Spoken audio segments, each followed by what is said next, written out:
Welcome to Trending in Education. Mike Palmer here. Very excited to be joined by Al Kingsley, who is the CEO of NetSupport. He's written a new book called My Secret EdTech Diary. We're going to be talking about all of that. But before we get to any of that, Al, I just wanted to welcome you to the show. Welcome to Trending in Education. Thank you. And lovely to be here. Looking forward to talking all things EdTech with you. Absolutely. And as I was doing my research, I saw you're a prolific podcast guest and host. So if folks are enjoying what you're hearing from Al, there's plenty other places where he does these types of appearances. And you've also been in a bit of a media blitz around the launch of your book, which we'll get into in a minute. But before we do that, as a rite of initiation for our guests, we like to ask for their origin story. Can you share with us who you are and what got you to this point in your professional life? I'm happy to. I will try and keep it reasonably succinct for fear of anybody drifting off. I'm always refer to myself as a man of two hats. And that's really that my career has been split really quite nicely down the middle between my commercial life and my life in education. I went through a pathway of working initially in the finance and banking sector, not particularly exciting, but I cut my teeth and learned my skills there, which are very nicely transferable to the business world. And then I've been working in education and technology, developing software products. Been with NetSupport now for the best part of 30 years. I'm Group CEO across our international offices. And NetSupport has built its reputation on developing all sorts of technology solutions for education, instructional tech, keeping kids safe, and so on. In parallel to that, I'm chair of two multi-academy trusts in the UK, similar to school districts, clusters of schools that I have responsibility for. I'm also chair of an academy for young people who require alternative provision, struggle in mainstream education. And I also chair the regional board for children with special educational needs, so physical disabilities and learning. So I'm very much entrenched in the two halves. And of course, they are very useful alignment, because one of the strands that hopefully we can unpick a bit further as we go on the conversation is about that co-production, actually working in alliance between developing and creating solutions and actually understanding the landscape at any given time and how the products need to adapt. Yeah, makes sense. So that's a nice broad perspective. And as I was mentioning, that is something that as a trend spotting show, we try to keep our eyes open across the broader universe, because lots of times you can make connections in surprising ways. There's the famous William Gibson quote, "The future is here now. It's just not very evenly distributed." If you keep your eyes open, you can spot things. And it sounds as though you've been playing with your head up, paying attention over this 30-year career in education and educational technology.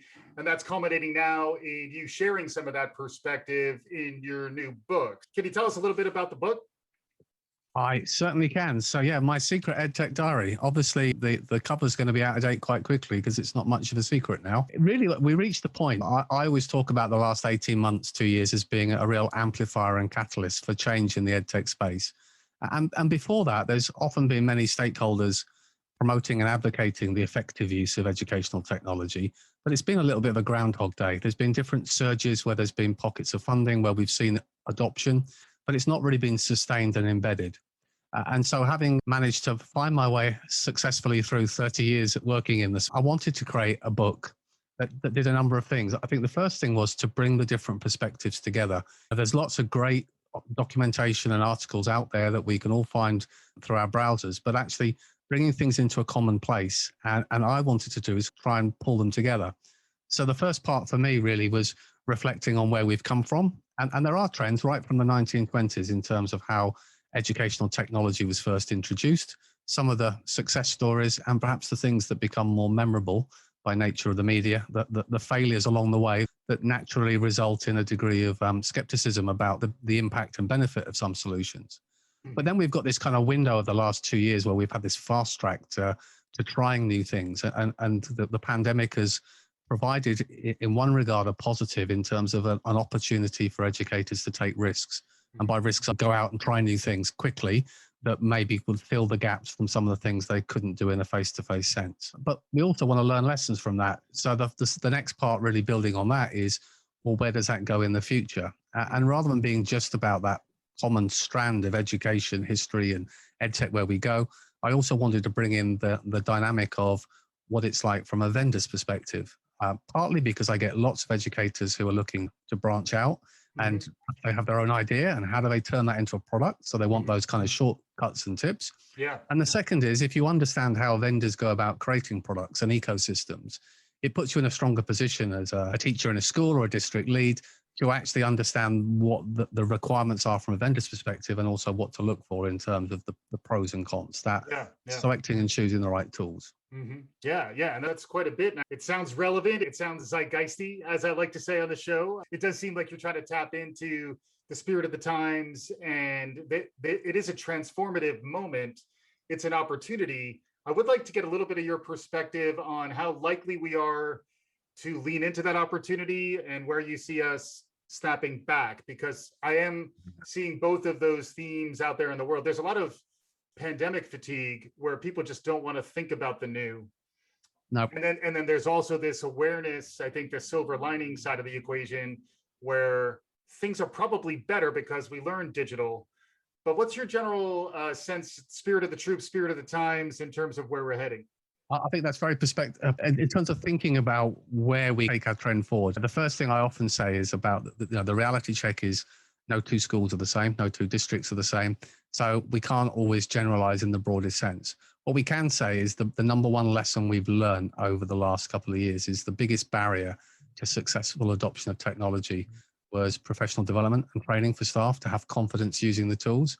And confidence tends to feed in then to the resulting successful adoption and embedding of the technology. And it's the embedding that's the key bit.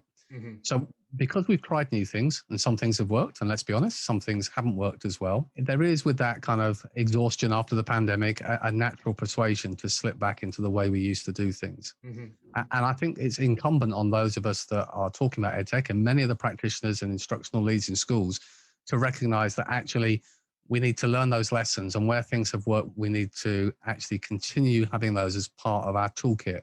Because we know, like anything, if you use something consistently, you maintain confidence. If you stop using it, that confidence and that skill set declines over time. And when we think about some of the challenges, the natural thought process is, well, we probably won't be doing much remote learning hopefully in the next few months. So why do we need those tools? But those same tools can be used both in a classroom setting and for greater collaboration, for support, for resources and access to content outside of lessons to support homeworking. We've developed lots of extra tools that can support better communication. And I don't like to use the word catch up, because I think any term you label with a child that's negative is not helpful. But I think there's definitely a move, and maybe we can talk about it in terms of the trending in the future, about how technology can support personalized learning. And that's not to replace the teacher at the front of class, because nothing can replace that human interaction. But working in parallel to fine tune and stretch for different children's needs, I think that's really key. And the one thing that I've seen is it's very easy to be prescriptive and talk about a standardized plan for all children to how to bridge that gap of lost learning. But actually, that never levels up the playing field. It's going to be different amounts for different learners on different aspects. So it needs to be that very much personalized focus. Yeah. And it's a combination of, can the technology do the personalization, or can it be a blend of the educator who can tweak and adjust based on the actual human connection that they have? I will want to get some of your takes on artificial intelligence and our future robot overlords in a second. But before we go there, the other thing that I wanted to get your take on was cybersecurity and the safety of schools and the safety of online technology. Massive trend, both in the workforce and also in the school space. It's an area of personal interest. One of the solutions we develop is aligned around that area of providing that online safety. But actually, when we think about data and privacy and safety, there's a number of strands there. So I alluded to, one is that data security. And if we think of that simple question of signing up to all these different applications to deliver curriculum content, understanding that where that student data and that personal information is being shared, and making sure there's the right policies in place to control who has access to the data, how long it's stored, when it's actually removed. Just to jump in, this is where people like acronyms or initialisms. This is where PII comes into play, right? Because people talk lots of times about, is there PII, which is the more sensitive personal data. I always like to try to help my audience sound smarter at a cocktail party. It sounds like cocktail parties are probably coming back, so I just wanted to pause. No, you're really good to make that point, because we're talking about that personal data, and that's one strand. Then we've got the strand about keeping our young people safe online. So the more we provide fantastic devices, tools, and resources to learn online, but to develop the skills to go away and research online and find information, the greater the potential risk is that young people will either intentionally or unintentionally encounter content that may or may not be suitable for them. Yep. So providing the tools that can actually keep them safe, protect them, and where appropriate, make trusted adults aware that a child may be searching for content that could place them at harm, or perhaps have issues in terms of their social emotional health where they need support and intervention, is really key. But the third one that sits alongside that, which is something I'm really passionate about, is actually the most effective tool is good embedded digital citizenship, actually teaching young people to understand the risks, the challenges, how to think and validate and question information that they see, as well as the usual thing about developing the right social skills for conduct online. And we often refer to it as that online disinhibition, the way that regrettably we see adults not always modeling particularly well, but that filter that says the way I speak to you via a chat room is completely different to how I might have a dialogue with you face to face, and understanding that respect, your digital footprint, the longevity and the implications of that. So there's a number of strands that wrap around, but I'm very much conscious if we think about SEPA in the US, and we have a similar legislation in the UK, it's really about making sure as an obligation of a school or district that we've got tools in place to keep our children safe and we're aware when there are issues. Yeah. And then to extend that, the role of the family is another massive transformation that's happened. How connected the home is to the learning experience. I think we've all felt it in a much more profound way. Well, I think there's a number of strands. I've argued for many years that the role of educators has broadened and broadened in terms of the provision and support it provides outside of the school building. Those schools that have been the most effective over the last 18 months particularly recognize that as part of their delivery to an online and a blended model, one of the key measures of success would be parental engagement. And so that started with providing the right information to inform parents, provide them with the opportunity to be confident and familiar with the tools that the child was using as part of their learning journey, providing them with best practice and guidance in terms of the things that they can do to help support keeping their children safe. And based on age group, that might just be a case of keeping the door open when they're online to how they can protect them and give them the right kind of education at home. Yeah. Of course, parents engaging in learning always has a positive impact. And I suppose the last one, coming back to that data and privacy, is transparency, making sure the schools are clear about what tools they use, what data is stored and where it is, so that that's the way that you ensure you get parental buy-in and engagement, which is the way it should be. Makes sense. How about the future of work and the way the world is changing in that respect, where a lot of us are working now with technology in new ways, with artificial intelligence? Any perspective there on how the jobs of the future are changing and how education needs to be responsive to those changes? You're talking about digital citizenship as one element of this, but are there other components to either the educational ecosystem or the curriculum itself that you think needs to evolve in this changing world? Goodness, there's so many strands there. One that's a particular thing I think which is really important, and I'm sure many will nod their heads and agree, and many will already be recognizing it and implementing it themselves. I think there's always been, over the last few decades, a bit of a yin and a yang pushback between, are we teaching our children knowledge or are we teaching them skills, and finding that sweet spot. And clearly, with part of this conversation and debate about the digital skills acquisition and the way that we've been delivering teaching and learning and how young people consume information, but digital skills clearly is a key component of empowering our young people to be independent learners and have the skills that are transferable to the workplace. We've only got to see what's happened over the last couple of years to see that our definition of the typical workplace has probably shifted depending on the profession and the way that you work. Workplaces are probably going to be less geographically restricted in some cases. The tools are constantly adapting. A couple of years ago, we probably wouldn't be talking about Zoom and Meet and Teams in the way that we do in every single meeting and conversation at the moment. And so we want to make sure that the tools that our young people and the skills they're developing in school are transferable to the workplace. Now, the nice thing is there's an opportunity here. I'm always being an advocate and a voice for youngsters and their career pathways. Sometimes, and this comes down to strength of leadership, those at the forefront of businesses, the owners and CEOs and leaders of businesses aren't always the best people to make the decisions about the right technology to utilize within our organization. And that's the same, frankly, within schools as well. Sometimes I don't wish to generalize too much because, of course, there are many exceptions to the rules. But what we're actually seeing is we have a workforce that if we give them the right resources and training in schools now, actually have the potential to add greater value to the commercial workplace by arriving with digital skills that perhaps some of their longer standing employees wouldn't have the same exposure to. Mm-hmm. So it's then incumbent on organizations to say, are you going to continue manufacturing, selling, creating, whatever it is you do, using a tried and tested method? Or are you willing to look and say, there are new technologies, there's new ways that we can adapt and innovate as a business, and we're going to embrace the opportunity by looking at those tools to change the way that we do things. Yeah. And it's either, do you go out to look for a tool that fits the way you work, or are you happy to go and look at solutions and be willing to adapt the way you work to leverage the most benefit from it? Mm-hmm. Now, the latter is the way to engage and get greater innovation over a shorter period of time. Mm-hmm. So I'm hoping if we can get that right skills adoption, and that's been one of the positives, we're trying to find positives over the last 18 months, then that sets young people up to be more confident in the tools that they're going to encounter within the workplace. Yeah.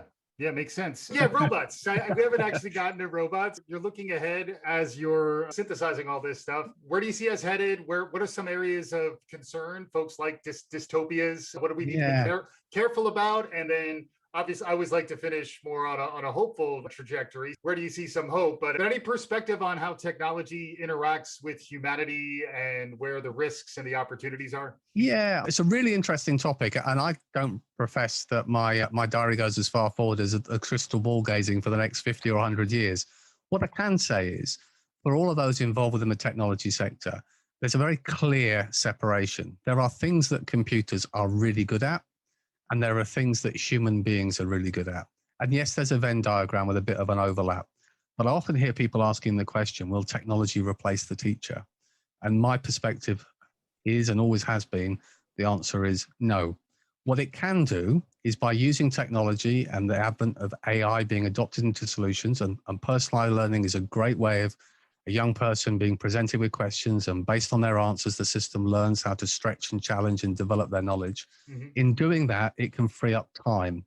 And that time allows the teacher, the human, to do the things that teachers do amazingly, which is that interaction, human to human, teaching, inspiring, engaging, identifying and nurturing where children need support.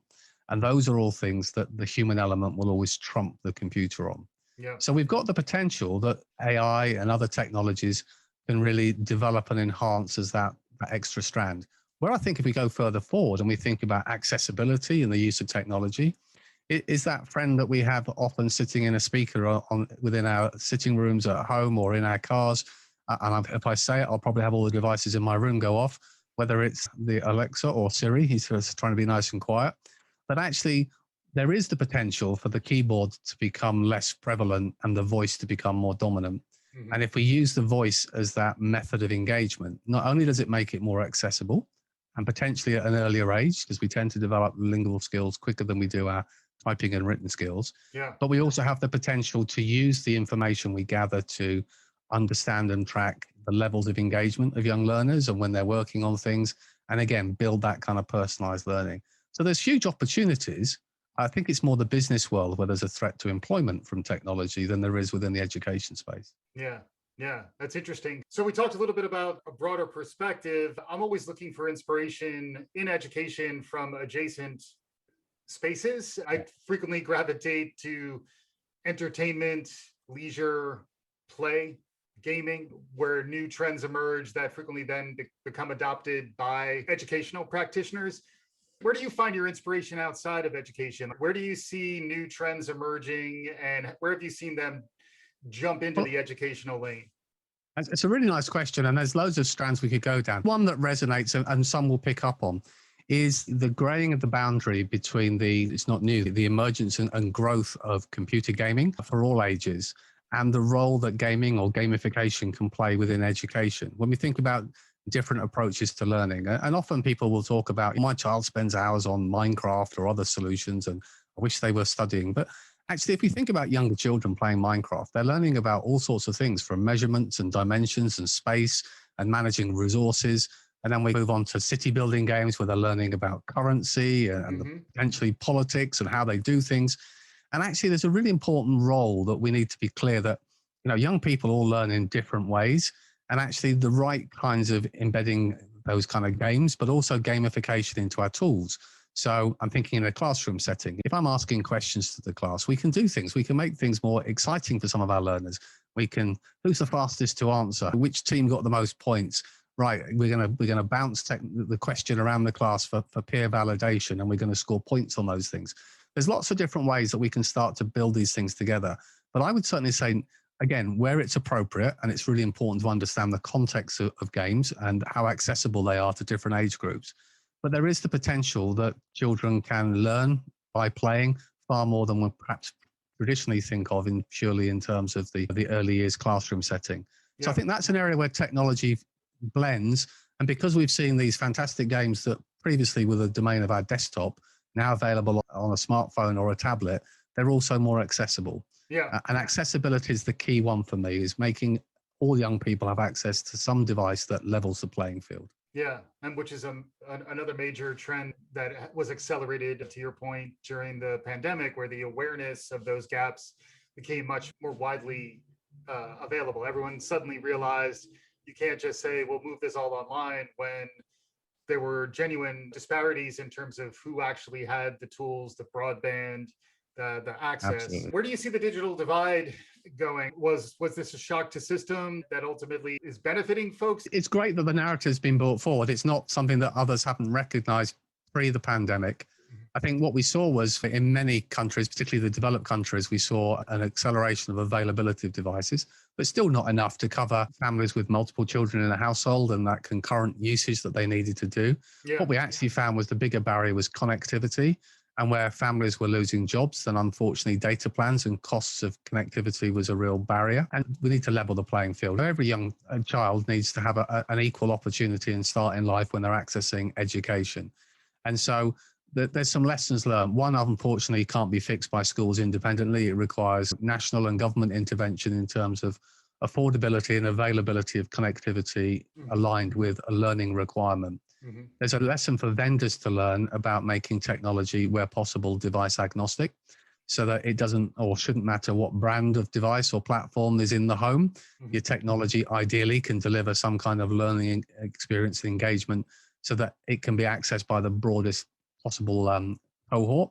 And then I think we've also learned that much as we do throughout the day on our video calls and meetings, that actually some of the best content is stuff that we can either stream live synchronously, as we'd refer to, or we can actually record and make available as video exemplars that then avoids that concurrency issue.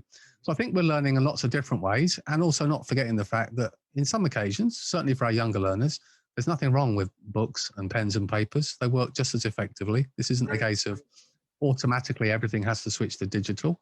We kind of come back to that SAMR model. It's not a race to the top. This, which for your listeners, it's a model that's about substitution, augmentation, modification, and redefinition, which simply says, do I take a book or do I turn it into a Google Doc or a Word doc? And I can add to that by having links and references. And so I'm improving the learning potential or opportunity for experience for the child. But again, in some classrooms, just plain old people talking and resources is perfectly fine. So I think we're also learning that bit about not everything is not change for change's sake. It's looking for the things that actually have had a genuine impact and benefit. And then how do we build on that? Yeah. And then another trend we've talked a lot about on this podcast is universal design for learning. So designing your learning assets in a way that is flexible so that different types of users have options in terms of how they want to engage. Coming out of the universal design movement in architecture, there's been a broader awakening around some of those trends. I'd love to get some of your perspective there as well. I think there's a lot of learning, and I think particularly if we think from a vendor perspective, I'm a great advocate of the term co-production, where really rather than developing a product and pushing it to market and waiting for feedback from customers, the design and structure for a product is done in parallel with educators from the beginning. And part of that is understanding that it's not simply about there is some content and I'm going to deliver it, but it's exactly as you refer to. It's about there are different ways to deliver content that will play to different strengths of learners, We want to make sure that it's accessible for all. So different ways to access the information that again, keeps that playing field level. And recognizing that, as we've seen in the last 18 months, the assumption that you create something, you deliver it to market, and it remains fit for purpose indefinitely is simply not the case. It is a constant evolution of technology. You're constantly taking those checkpoints back to customers, to the schools, to make sure that things fit and align. And again, I think all these strands come back to the common theme, which is no two learners, like no two schools, are the same. You have to have flexibility in your design, in the way the content's actually accessed and the way that it's delivered to ensure it has best value. And one of the trends that I'm sure you will have picked up on over the last 18 months because of this approach of let's adopt new solutions is the equal pushback, which is we need to make sure we're selecting solutions that are research informed, either the pedagogical evidence or the peer evidence or the case studies, but there needs to be the backing behind the shiny brochure and this solution will fix everything, to really make sure that we're not buying solutions for the short term, but they're going to be embedded and have long-term impact and value for the school. Yeah. Yeah, that's great. And this gives me a lot of stuff to chew on, hopefully our listeners as well. Particularly, it sounds like you're speaking to educators who might be curious about dipping their toes in the water or getting a little more serious about a career in educational technology, which is interesting because that really was my path. I began as a teacher, test prep teacher, and then that drew me into e-learning. What you're talking about in your book is speaking to me, and I think our listeners really would benefit from that perspective. As we're getting towards the tail end of the conversation here, Al, what have we not talked about that's in the book that you think folks might be interested in? Here's a funny one, and thank you for the opportunity just to share that. When we talk about EdTech, lots of people go, oh, exciting, but there's plenty more that go, oh, I'm not a techie, not my area of expertise, and lose interest quite quickly. And actually, the underlying trend throughout the book is to make EdTech accessible for all, to provide the kind of the commentary in plain English, what we've learned before, what we've learned recently, what opportunities are there, to present the lists of questions and things to be considering, so that anybody, even if they consider themselves to be absolutely non-techie, can join the conversation, can be suitably informed and understand the implications of what the school or district may be considering, or be aware of things that they can go out and try. And I'm really keen that EdTech is not the realm of the geeks, the techies, or whatever anybody wants to refer to as. It is absolutely something that everybody within the education system needs to have confidence in. So within that, the book really resonates, I hope, and provides information irrespective of where you sit within that tech responsibility within a school or district, and hopefully is absolutely number one, plain English, says it as it is, doesn't try and use technical jargon to bamboozle or impress. It's very much about unpicking EdTech and looking through it, as I referred to, in the widest possible lens. Yeah, it's interesting. It brings me immediately to Carol Dweck and growth mindset and the imposter syndrome, where frequently if you think, oh, that's techie, I don't understand it, in some ways you're doing yourself a disservice. And in some ways you're falling prey to the technologists who are trying to hold on to the ball, where I do appreciate that you're trying to be more inclusive there, because frequently decision-making around technology needs more parties at the table. How about that? Any message to folks who are trying to develop a strategy now and they're trying to understand where to go with digital transformation? It's something I speak about regularly, including at ISTE this year. Building a digital strategy starts by getting, exactly as you say, those voices around the table. And of course, we'd expect the senior leadership teams, the heads of the schools, the leaders to be there. But we also want to hear the voices, whether it's from the IT management point of view, from those teachers on the ground, all different experiences of how technology is being used, to think of it from accessibility for children who have special needs, from a data privacy and protection perspective. They all come together to bring together that kind of core strand of what are we trying to achieve. And I always use the example that a digital strategy is a fluid beast. It's not about pricking a pan that says this time next year we'll have all this done, because the finance will probably dictate the speed of your journey, but it sets you in a direction. And as with all things, if you bring people along, if all people have a voice as part of shaping where your priorities are, and more importantly, not just your priorities, but how you're going to measure impact. Rather than trying to do too many things too quickly, you focus on a few core things that will have impact. You embed it, you measure that impact, and then suddenly you have far more confidence moving to the next stage and the next stage. And as we've learned, we can't predict a plan for 5 years because who knows what's next. So you constantly want to revisit the plan alongside what your own strategic ambitions are as a school, and see how you can pull that through. Along the way, you're focusing on that CPD, so you're building teacher confidence and building the familiarity of those tools so you can get best value for them.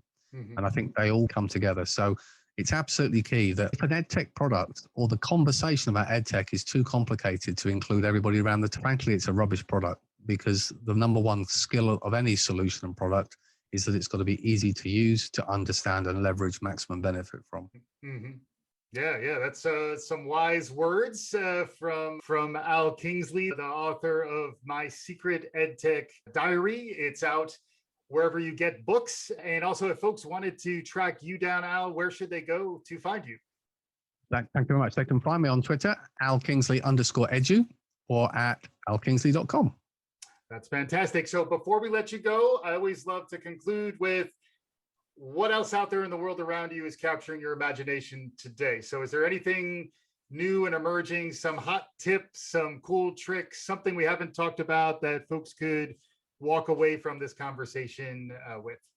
Wow, that's put me on the spot. My first response would be the European Soccer Championships, but I suspect that might not be quite so appealing to your audience in terms of things catching my attention.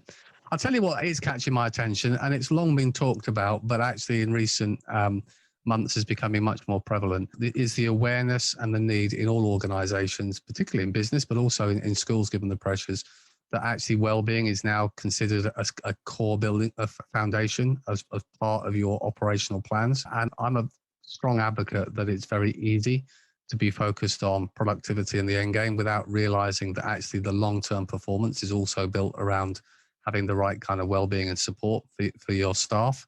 We've seen the pressures on education leaders, but frankly, we've seen the pressures in the workplace in all sectors over the last 18 months.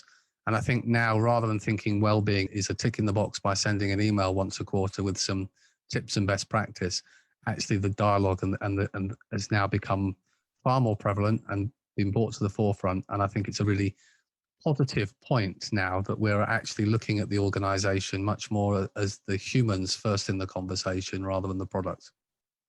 Great stuff. Thanks so much for your time. Al Kingsley's the CEO at NetSupport. He's the author of My Secret EdTech Diary. I've benefited a lot from this conversation. Hopefully our listeners have as well. Al, thank you so much for joining us. My pleasure. Been lovely. Thank you. And for our listeners, if you like what you're hearing, subscribe, write us a review, tell a friend. Have a lovely day. This is Trending in Education.